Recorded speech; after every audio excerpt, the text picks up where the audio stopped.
Bapak, Ibu, dan saudara-saudari yang dikasihi Tuhan, oleh karena media yang biasanya saya gunakan, alat yang biasanya saya gunakan untuk merekam masih ada kendala, jadi saya masih menggunakan audio. Kita akan bersama-sama memulai PA pada hari ini. Saya akan menyampaikan bahan perenungan untuk doa dan lain-lain. Silahkan dipimpin di keluarga sendiri atau bersama dengan orang yang dikasihi, baik secara daring maupun tidak. Sebelum bersama-sama kita merenungkan materi PA pada hari ini, mari kita berdoa. Tuhan sumber segala kehidupan kami, Tuhan yang senantiasa ada dan menolong kami. Sungguh kami bersyukur untuk setiap cinta yang Tuhan curahkan bagi kami. Dan bersama-sama hari ini kami akan melaksanakan pendalaman Alkitab walaupun masih di tempat kami masing-masing. Kiranya Tuhan memberikan hikmat dan kebijaksanaan agar kami mengerti apa yang menjadi kehendak Tuhan, dan kiranya Roh Kudus menuntun kami supaya setiap hari kami dapat melaksanakannya dalam pikiran dan perkataan dan perbuatan kami. Terima kasih ya Tuhan, di dalam nama Tuhan Yesus kami berdoa. Amin. Bapak, Ibu, dan saudara-saudari yang dikasihi Tuhan, selama masa pandemi COVID-19, apakah Bapak Ibu pernah mendengar berita-berita yang menceritakan mengenai tindakan manusia yang hanya mengacu kepada kepentingan sendiri? Bahkan mereka rela, tega merugikan orang lain. Kalau ada, kira-kira apa saja? Bisa dijawab, bisa ditulis di kolom komentar juga, supaya berbagi dengan orang lain. Lalu yang kedua, selama masa pandemi, apakah ada selain berita-berita yang menceritakan orang yang mementingkan diri sendiri, apakah ada berita-berita yang menceritakan manusia yang berupaya untuk menolong orang lain? Kalau ada, apa saja tindakannya? Silahkan didiskusikan bersama keluarga atau mungkin menuliskan di kolom komentar supaya bisa berdiskusi bersama. Nah, Bapak, Ibu, dan saudara-saudari yang kasih Tuhan, selama masa pandemi, berita menyajikan berbagai macam tindakan manusia di dalam kehidupannya bersama dengan manusia lain, di dalam kehidupannya bersama dengan sesamanya. Dan tidak sedikit keputusan ataupun tindakan manusia menjadi berita yang mencengangkan. Beberapa berita ironi yang populer antara lain ini sudah terjadi sejak awal ya, penimbunan masker, penimbunan alkohol, penimbunan vitamin. Jadi vitamin C waktu itu harganya sampai mahal sekali, dan yang kemudian populer vitamin D juga menjadi mahal sekali. Atau penjualan alat swab yang sudah dipakai lalu dijual lagi, jadi dipakai ulang. Itu sangat-sangat mengerikan dan mencengangkan. Lalu juga ada penolakan mengikuti protokol kesehatan. Saya sendiri masih berjumpa dengan orang-orang yang menggunakan masker yang diletakkan di dagu. Jadi bukan di hidung dan di mulut, melainkan di dagu. Atau bahkan kekerasan terhadap tenaga kesehatan. Ada yang waktu itu melempari mobil ambulans. Ada yang marah melawan kepada nakes karena karena tindakan mereka terhadap pasien COVID ataupun keluarga pasien COVID, karena memang harus sangat ketat ya, karena kan sekarang ini penularannya lebih mudah. Nah, berita-berita tersebut menunjukkan betapa manusia bisa sedemikian egois demi menjaga kehidupannya sendiri, demi menjaga keselamatannya sendiri, demi menjaga keinginannya dan kebutuhannya sendiri. Dan demi meraup keuntungan sebanyak-banyaknya, mereka menimbun berbagai barang yang dibutuhkan oleh banyak orang demi menghadapi pandemi. Jadi ya dulu kan harga masker benar-benar tidak masuk akal, sangat mahal. Saya masih ingat sangat mahal. Dan kemudian ketika beralih ke masker kain, harga masker medis menjadi anjlok. Dan sekarang harganya sudah normal kembali. Dan demi memenuhi keinginan manusia, tidak sedikit orang-orang yang bertindak semaunya tanpa mempertimbangkan keamanan orang lain. Jadi misalnya supaya nggak gerah gitu, maskernya dipakai sesuka-sukanya, atau karena pengen nggak pengen diisolasi gitu misalnya, karena pengen bisa main, pengen bisa keluar, pengennya bergerak bebas, maka menutup-nutupi bahwa dirinya terpapar COVID gitu misalnya, jadi membahayakan kehidupan orang lain. Tetapi di sisi lain, banyak juga media-media yang menceritakan mengenai upaya manusia untuk menolong sesamanya di tengah pandemi. Ada yang membagikan masker gratis, ada yang berbagi sembako, ada banyak juga yang menjadi sukarelawan, misalnya sukarelawan sopir ambulan gitu, ada sukarelawannya juga, atau sukarelawan yang menolong di proses pemakaman, karena sekarang semakin banyak dan tenaganya sangat terbatas. Ada yang berupaya mendukung pedagang-pedagang kecil dengan memberi barang yang dijual, dan masih banyak upaya lain. Dan melalui media massa maupun media sosial banyak juga kisah inspiratif yang disosialisasikan. Dan tidak sedikit juga mungkin Bapak Ibu saudara-saudari juga berjuang menaati prokes demi menjaga kehidupan bersama. Nah, mari kita lihat bagaimana seharusnya manusia itu menjadi sesama bagi sesamanya. Gimana? Manusia menjadi sesama di tengah segala keadaannya. Nah, ini kita akan bercermin dari surat Rasul Paulus yang dituliskan kepada jemaat di Roma. Mari bersama-sama kita baca dari surat Roma pasal 15. Surat Roma pasal 15 ayat yang pertama hingga ayat yang ke-6 yang berbunyi demikian. Kita yang kuat wajib menanggung kelemahan orang yang tidak kuat, dan jangan kita mencari kesenangan sendiri.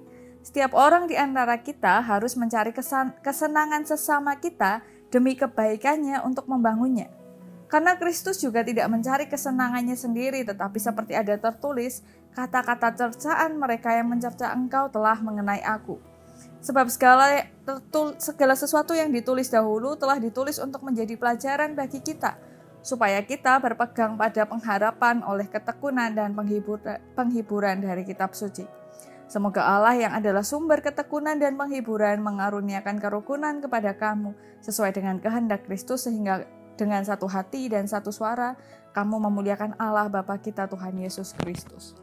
Bapak, Ibu, dan saudara-saudari yang dikasihi Tuhan, surat Roma adalah surat yang dituliskan oleh Rasul Paulus untuk jemaat di Roma. Jadi jemaat di Roma pada saat itu adalah jemaat yang hidup di kota besar yang menjadi pusat administratif dan pusat politis kerajaan Romawi. Jadi memang sangat besar, sangat kompleks begitu ya.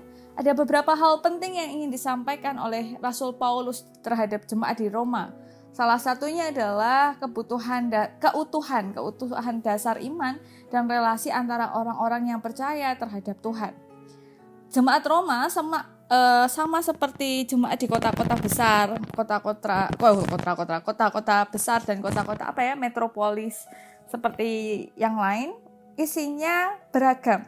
Ada kalangan Yahudi dan ada kalangan bukan Yahudi. Ya, memang saudara-saudara Yahudi pada saat itu, bukan saudara-saudara jemaat, orang-orang Yahudi pada saat itu merantau memang.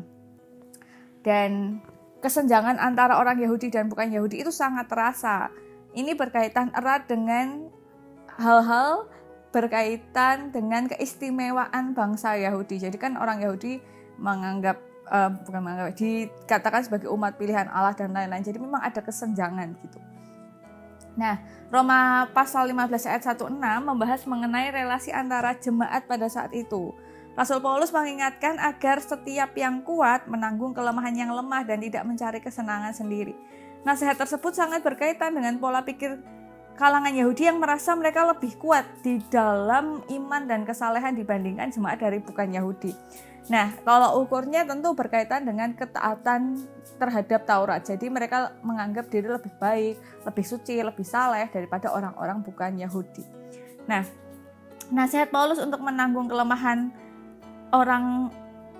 yang lemah dan tidak mencari kesenangan sendiri dipertegas dengan menggunakan kata plesion yang artinya bukan hanya sesama tetapi juga tetangga atau orang-orang yang ada di sekitar mereka. Jadi Rasul Paulus mengajak jemaat di kalangan Yahudi untuk menanggung kelemahan jemaat bukan Yahudi yang berkaitan dengan dasar iman dan kesalehan hidup mereka. Jadi mereka diajak untuk tidak mencari kesenangan sendiri tetapi belajar dari Tuhan Yesus. Mereka diingatkan untuk satu hati dan satu suara untuk memuliakan Allah. Mereka diingatkan untuk memiliki kerukunan sebab Tuhan sudah mengaruniakan kerukunan itu. Dan di dalam kerukunan serta kesatuan itu mereka bisa memuliakan Allah, memuliakan Tuhan Yesus. Jadi jemaat yang percaya kepada Tuhan Yesus tidak seharusnya terpecah belah menganggap diri lebih baik daripada orang lain, melainkan harus saling menanggung. Yang kuat menanggung yang lemah. Nah, dalam konteks kehidupan di tengah pandemi, kelemahan bisa mencakup banyak hal, mulai dari kelemahan fisik, kelemahan ekonomi, kelemahan kondisi sosial, dan berbagai kondisinya. Ajakan Rasul Paulus terhadap jemaat di Roma harusnya menggelitik kita pada saat ini untuk belajar menanggung kelemahan yang lemah dan tidak mencari kesenangan sendiri. Ini kata yang unik ya, menanggung kelemahan orang lain, supaya karena mereka lemah dan orang lemah itu punya kelemahan. Nah, kelemahannya itu yang ditanggung oleh mereka yang kuat. Misalnya, yang lemah, kelemahannya adalah sulit mencari makan, maka yang kuat harus mau berbagi makanan. Yang dalam arti yang kuat adalah mereka yang memiliki makanan harus berbagi kepada mereka yang kurang makanan. Misalnya mereka yang lemah memiliki kelemahan merasa terabaikan, kesendiriannya menjadi kelemahannya, mungkin status sosial dan lain-lainnya menjadi kelemahan dalam hidupnya. Maka yang kuat, yang memiliki banyak cinta kasih, yang punya perhatian, punya waktu dan lain-lain, harus memberi diri untuk memperhatikan orang lain. Supaya di dalam kerukunan kita, di dalam kesatuan kita satu suara bisa memuliakan nama Tuhan. Kan nggak lucu gitu, bahkan ketika di tengah jemaat sendiri malah kita ini saling bersaing gitu. Ya kan, soalnya aku ini nggak terpapar terdampak COVID ya karena aku tuh orangnya penuh perhitungan, karena aku orangnya itu taat dan lain-lain. Kamu sih kayak gitu-gitu kan nggak perlu. Tapi kita perlu menanggung kelemahan satu sama lain. Nah, mari mengakhiri PA ini dengan bertanya satu pertanyaan reflektif. Apa yang bisa saya lakukan untuk menjadi sesama di tengah pandemi? Ini mengingatkan ya bagaimana orang Samaria menolong orang yang dirampok itu. Nah, ini menjadi sebuah pengingat bagi kita, gimana ya supaya saya ini bisa jadi sesama gitu bagi orang-orang di tengah pandemi yang membutuhkan juga sesamanya. Mari kita berdoa. Terima kasih karena di tengah segala hal yang boleh terjadi, Tuhan masih memberikan kepada kami sesama manusia untuk berjuang bersama kami, untuk berjalan bersama kami menghadapi pandemi ini.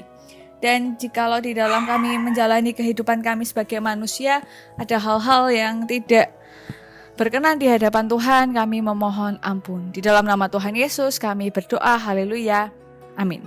Bapak Ibu, demikian yang dapat saya sampaikan, kiranya dapat menjadi perenungan PA kita bersama-sama. Dan itu ada suara Morty, mohon dimaafkan, agak sedikit mengganggu tapi tidak apa-apa. Ya, selamat menjalani aktivitas, selamat menyelesaikan PA, silakan berdoa syafaat atau memuji Tuhan. Tuhan Yesus memberkati, sampai jumpa.